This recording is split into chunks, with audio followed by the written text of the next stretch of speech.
Saludos cordiales, mi nombre es Elismar Rivas y soy estudiante de Derecho. Curso el tercer año y pertenezco a la sección SP01. A continuación, en el presente video, hablaremos un poco de la confesión, de las posiciones juradas y de la prueba testimonial, tres aspectos fundamentales dentro del derecho probatorio para los futuros abogados litigantes de Venezuela. La confesión es una declaración formal, unilateral y expresa, realizada por una de las partes del proceso, sea el demandante o el demandado, mediante la cual reconoce como verdadero un hecho que le acarrea consecuencias jurídicas, desfavorables o perjudiciales, y que al mismo tiempo beneficia las pretensiones de su contraparte. Para que la declaración adquiera un valor probatorio en el juicio, requiere de ciertos elementos esenciales.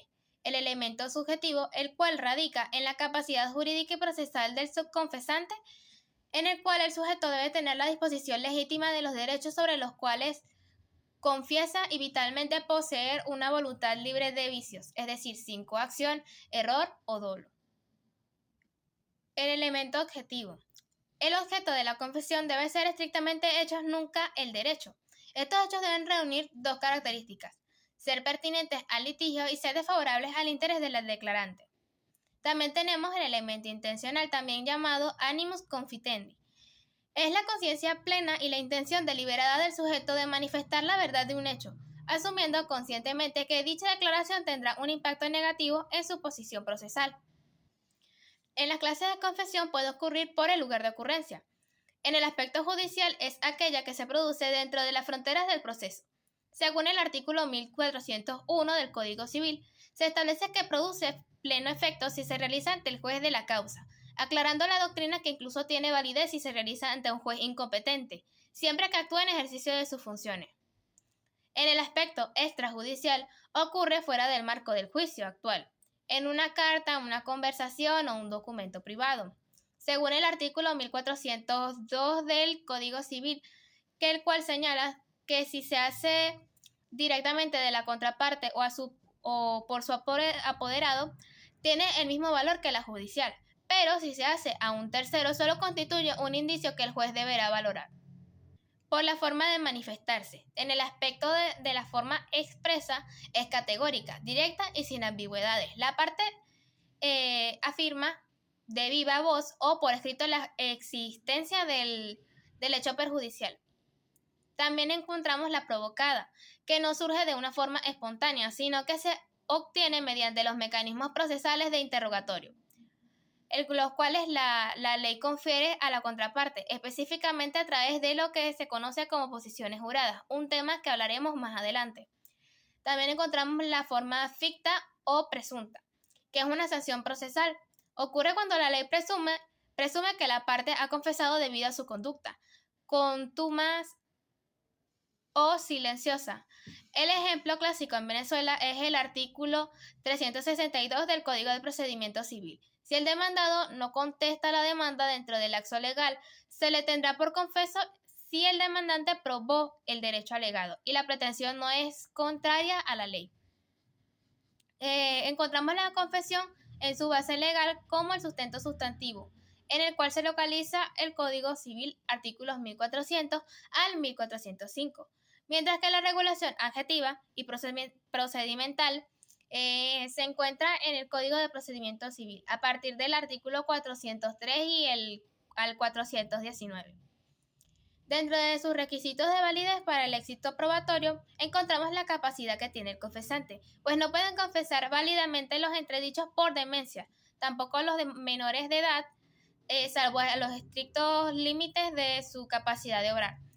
También encontramos la voluntad libre. Cualquier rastro de violencia física, coacción moral o error de hecho fulmina la validez de la confesión.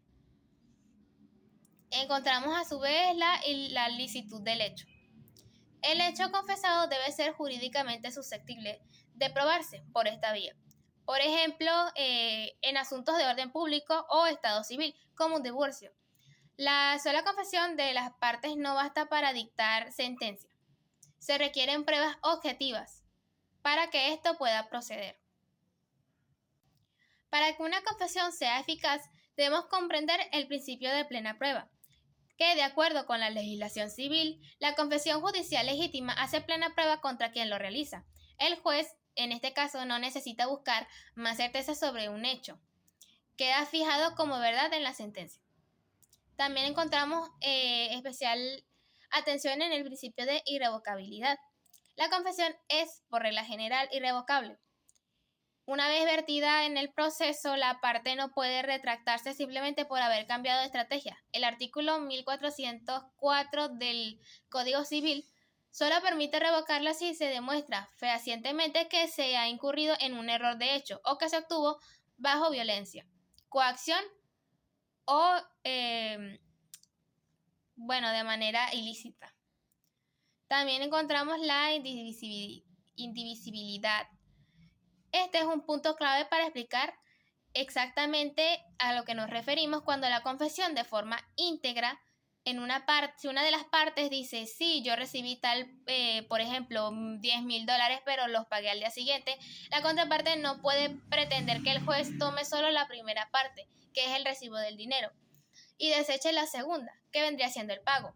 Se acepta todo el paquete factual o se descarta, salvo que se demuestre la falsedad de la cláusula modificativa, que lo cual nos sirve como un ejemplo perfecto para explicar lo que es el principio de indivisibilidad en cuanto a la materia, el aspecto de la confesión. Por su parte, las posiciones juradas constituyen un medio de prueba de carácter eminente, formal y calificado. Es el canal procesal idóneo para provocar la confesión de la contraparte en un juicio.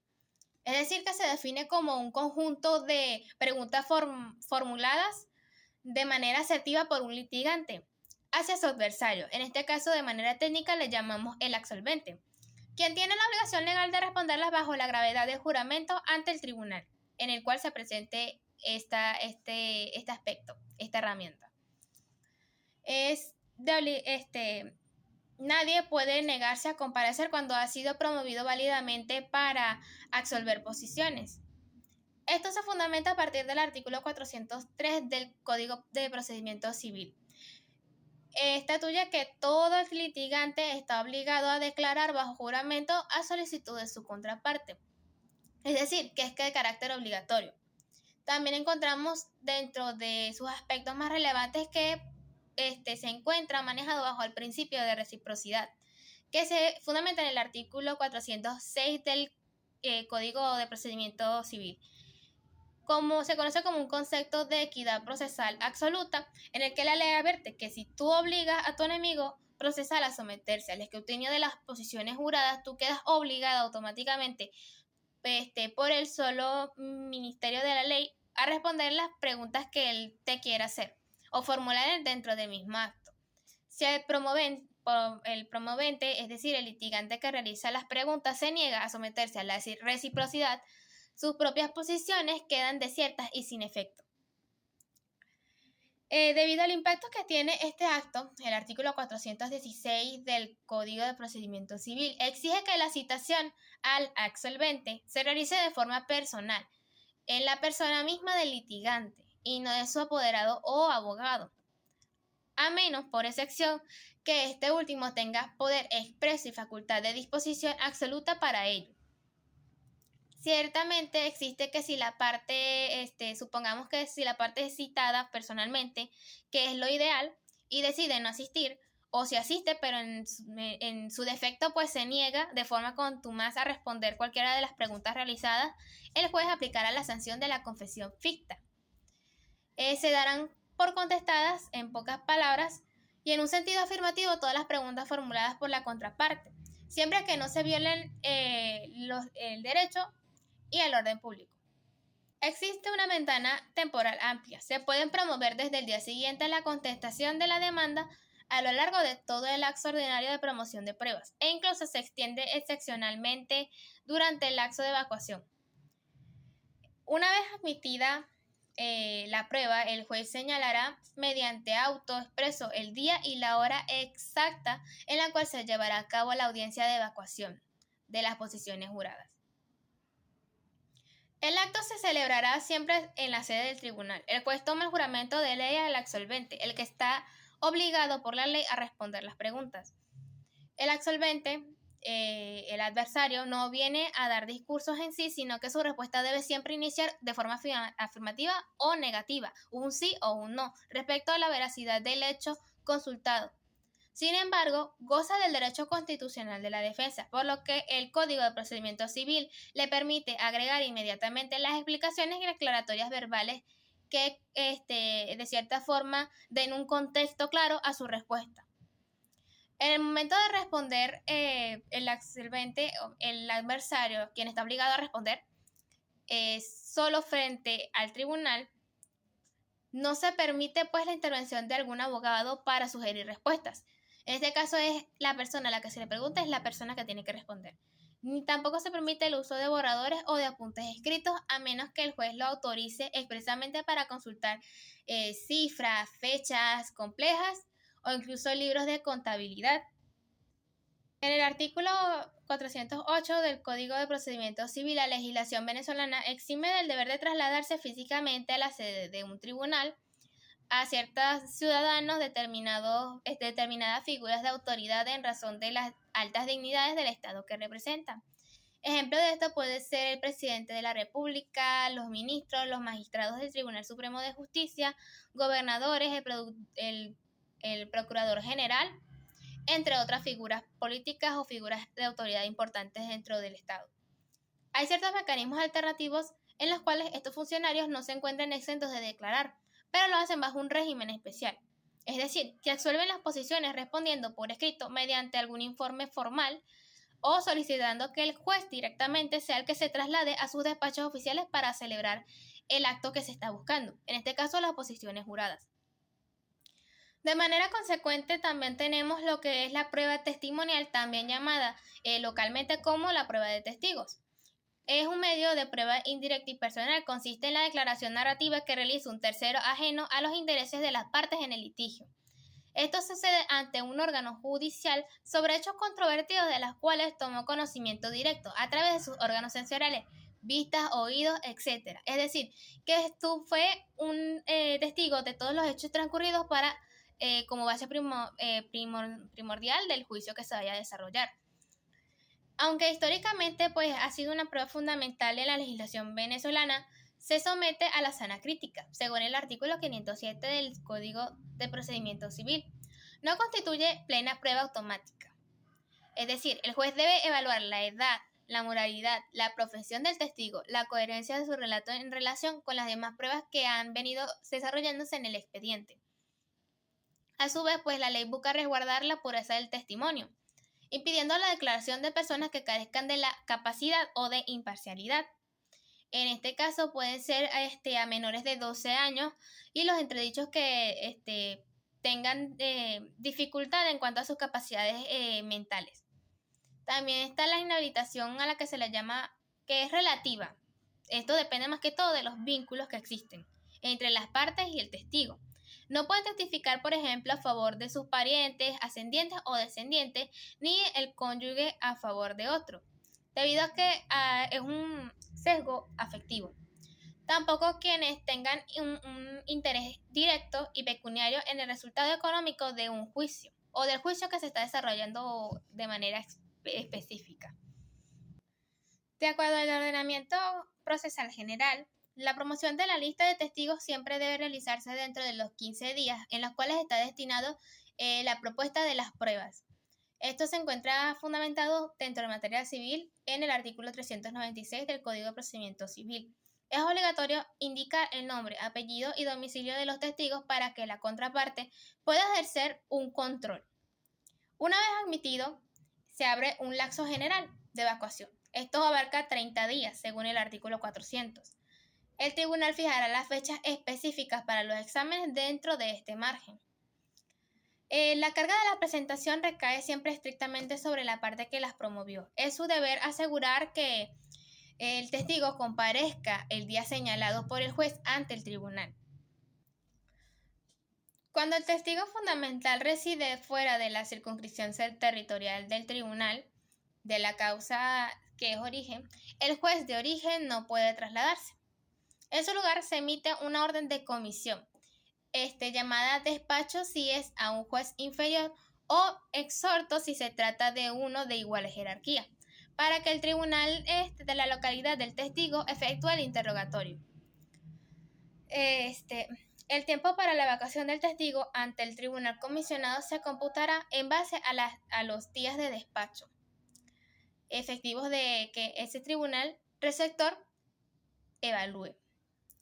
Además, el juez comitente deberá otorgar de antemano el denominado término de la distancia, un número de días adicionales calculados en base a la accesibilidad geográfica que tenga la persona, para garantizar de esta manera que si el expediente viaja, se evacúa las pruebas y retorne al tribunal principal de manera oportuna, cuando sea requerida, y las pruebas ya sean completamente anexadas al expediente. También es necesario que para que esto sea así, debe haber un juramento como un requisito de orden público. Antes de que se pronuncie la primera palabra sobre los hechos, el juez debe exigir al testigo juramento formal de decir la verdad, según el artículo 486 del Código de Procedimiento Civil, advirtiéndole explícitamente sobre las severas sanciones penales que el ordenamiento venezolano impone al delito de falso testimonio, el cual también se le denomina el delito de perjurio. El juez no es espectador pasivo, porque éste tiene la facultad y el deber de interrogar de oficio al testigo al final del acto para aclarar que si existen lagunas o contradicciones en su propia declaración. También debe rechazar de plano cualquier pregunta de los abogados que sea capciosa, es decir, que busque engañar, sugestiva, que sutilmente dicte la respuesta o que resulte abiertamente ofensiva para la dignidad de la persona, siempre protegiéndose la moral de la misma que es interrogada. Hay varios tipos de interrogatorio. Está el interrogatorio directo, en el cual se realiza por el abogado de la parte que promovió directamente el testigo. Las preguntas se diseñan de forma abierta para que el testigo narre libremente lo que presenció. Un ejemplo, diga al testigo si sabe y le consta lo ocurrido en tal día. Se debe al mismo tiempo fundamentar siempre la razón del dicho. Es decir, el testigo debe explicar cómo y por qué sabe lo que está afirmando. Debe ser de manera explícita y a su vez debe ser preciso. También existe un contrainterrogatorio, en donde en la contraparte puede, en base al principio de contradicción, formular preguntas cerradas o de control destinadas a verificar la veracidad del testigo, evidenciar si existe una contradicción, si existen lagunas mentales o demostrar que el testigo realmente estuvo presente en el lugar de los hechos. Cuando hablamos de la tacha de testigo, entendemos que es la vía incidental y procesal en cual la ley concede a una de las partes para descalificar la idoneidad moral y la imparcialidad o la credibilidad de un testigo presentado por su adversario. Se encuentra regulado específicamente por los artículos 499 al 501 del Código de Procedimiento Civil. Los motivos de tacha siempre se van a fundamentar en circunstancias que hagan presumir que el testigo no dice la verdad por coacción o por beneficio. Esto significa que si existe una enemistad manifiesta con la parte afectada, íntima amistad con el que hace las preguntas, la subordinación laboral, deudas pendientes y la relación de una sociedad comercial. Al proponerse la tacha, no se suspende el examen del testigo. Este declarará de igual manera. Sin embargo, se abre siempre un pequeño lapso probatorio interno de unos 10 días para que quien lo propuso demuestre los motivos por los cuales lo está solicitando. El juez resolverá si el testimonio tiene valor o si se desecha al momento de dictar la sentencia definitiva.